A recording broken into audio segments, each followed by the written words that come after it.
Have you got a 10-gallon fish tank and you're not quite sure what to put in it? I've got a few ideas for you. Stick around.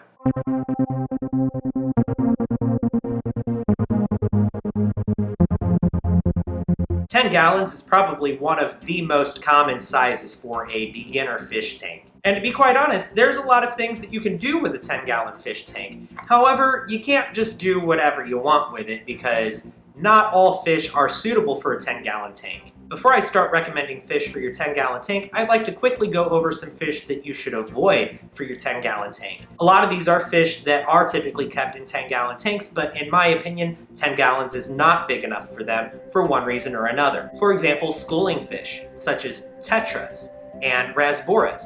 I don't think those are suitable for a 10-gallon tank. Reason being that 10 gallons is not enough room for these fish to properly exhibit schooling behaviors. These fish need to be kept in groups of 6 or more in order to feel secure in their environment, and a group of 6 or more schooling fish just cannot comfortably live in a 10-gallon tank. Also, for the same reason, I suggest you avoid Corydoras and Otos catfish, because again, these fish require groups of 6 or more, and 10 gallons just is not enough of a footprint for them to properly exhibit their schooling behaviors. You should also avoid plecos, common plecos, or suckerfish, or cleaner fish, or whatever you want to call it. 10 gallons just is not enough room for them. They grow to be monsters, and they produce a lot of waste. All they're going to do is dirty up your water and outgrow your tank.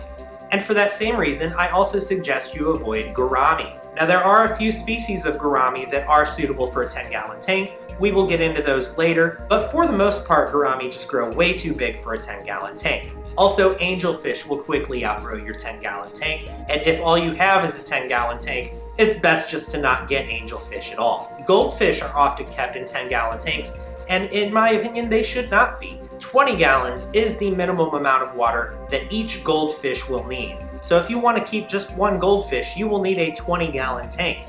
If you want to keep more, you'll need 20 gallons per goldfish.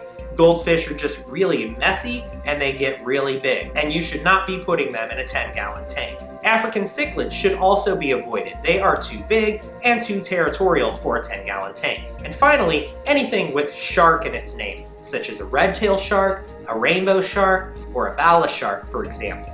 At the pet store, they may be very small fish, but they grow very quickly and they get very large. And they are also very territorial. Now that that's out of the way, let's talk about the fish that I do recommend for your 10-gallon tank. The first fish on my list is, of course, the betta fish. Bettas do great in 10-gallon tanks, particularly female bettas and short-fin bettas such as placottes. But long-fin bettas may not always do great in a 10-gallon tank. In order for a long-fin betta to really thrive in a 10-gallon tank, you need to provide a lot of coverage, a lot of hiding places, and a lot of resting places in particular for your betta fish. This means that you're going to have a lot of plants and a lot of items in your tank for the fish to rest on. Unfortunately, many long fin bettas are known to nip and bite at their own fins because they feel like their fins are weighing them down and inhibiting their ability to swim. This behavior is most often observed in 10-gallon and 20-gallon and larger tanks, where the betta fish has a lot of free swimming room and not a lot of resting places. You absolutely can keep a long fin betta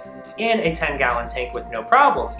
You just have to provide it with a lot of places for it to rest and a lot of tall obstacles such as plants to break up the free swimming room.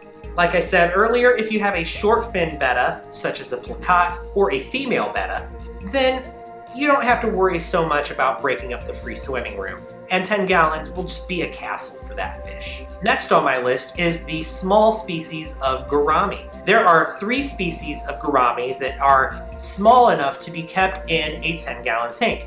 Those are the dwarf gourami, the honey gourami, and the sparkling gourami. Gourami are labyrinth fish, like bettas are, which means they go up to the surface to breathe air. They don't always just breathe through their gills. So make sure that if you have a gourami, or a betta fish for that matter, in your 10-gallon tank, that you do provide access to the surface of the water. It's common knowledge that bettas are very territorial fish and should only be kept 1 per tank. Gourami are the same way. There should only be 1 gourami per tank. They are territorial and they have been known to fight with each other. They're not as aggressive as bettas are, but they can be pretty aggressive. The next fish that I recommend for your 10-gallon tank is the Apistogramma, also known as the Apisto. You can actually keep a pair of Apistos in your 10-gallon tank, and if you give them a little coconut hut, they'll breed for you. I love Apistos because of their really cool appearance and their bright, vibrant colors. In my opinion, the Apistogramma cockatoides look like their fins are mohawks made out of fire. And I've always wanted Apistogrammas because of that very reason. They are, again, territorial fish, but you can comfortably keep a pair of them. Also, similar to the Apistogrammas, you can keep rams, such as the electric blue ram, the German blue ram, and other ram cichlid species. As I said earlier, most cichlids do not work in a 10-gallon tank. However, rams stay small enough to where they can indeed be kept in a 10-gallon tank with no problem. Next on my list is endlers. Now, endlers are very similar to guppies, however they're just a little bit smaller, which makes them a better candidate for a smaller tank than guppies are. They have all kinds of bright, vibrant colors, and they're really cool to watch. But keep in mind, they are very prolific breeders. And if you keep males and females together, they may outbreed your 10-gallon tank, and you may end up having to upgrade the tank. But if you just keep endlers of one gender, that won't be a problem. The males are known to have brighter, more vibrant colors than the females do. So if you are going to keep endlers in your 10-gallon tank, the most common recommendation is that you keep males, so that way you have the bright, vibrant colors. Also, in a 10-gallon tank, maybe you keep some shrimp. There are several different species of freshwater shrimp that are more than appropriate for a 10-gallon tank, such as cherry shrimp, neo shrimp, even ghost shrimp. You can get shrimp in all different kinds of colors. Unlike guppies, you can actually let them breed in your tank, and usually you don't have to worry about them overpopulating it. One thing to keep in mind, however, is if you do get shrimp of different colors, especially shrimp of the same species in different colors, such as different colors of neo shrimp, they will crossbreed with each other and their colors will muddy. After just one, maybe 2 generations, you won't have any more bright, vibrant colored shrimp. You'll just have a bunch of brown shrimp. So it is recommended, if you want to keep those bright, vibrant colors, that you only pick one color. You could also keep snails in your 10-gallon tank, particularly mystery snails, or Nerite snails, or even assassin snails. Let's talk about these 3 different types of snails individually.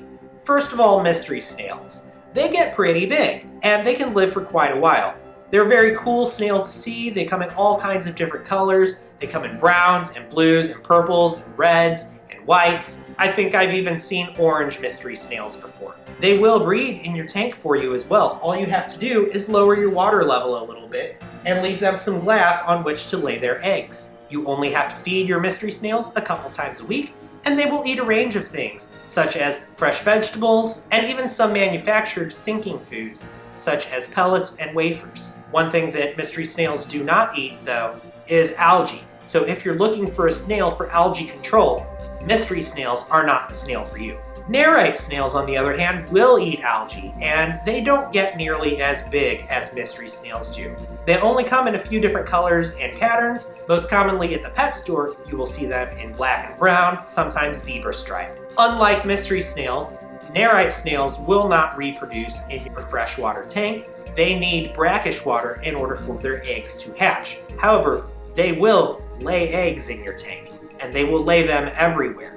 The eggs just won't hatch. So if you're not prepared to see a bunch of tiny Nerite snail eggs scattered all over your tank, maybe you shouldn't get a Nerite snail. And then there's assassin snails, which are really cool. The reason they're called assassin snails is because they eat other snails. People often get them and put them in their tank in order to control a pest snail outbreak. I personally have assassin snails in this tank right here, because I had an outbreak of both Malaysian trumpet snails and ram's horn snails. Assassin snails have this really cool black and yellow spiral shell that almost reminds me of a honeybee's coloring. And they use that cone-shaped shell because they spend most of their time buried underneath the substrate.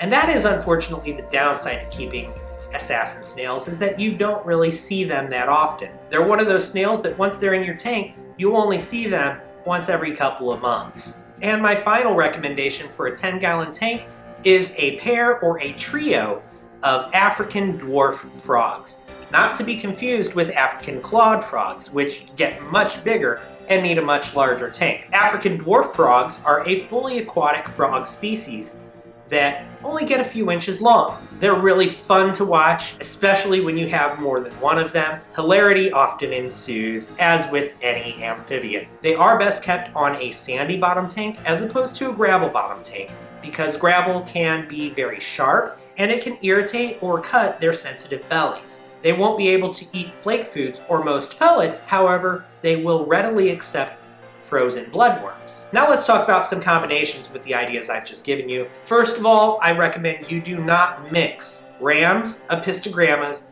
bettas, or gourami with each other.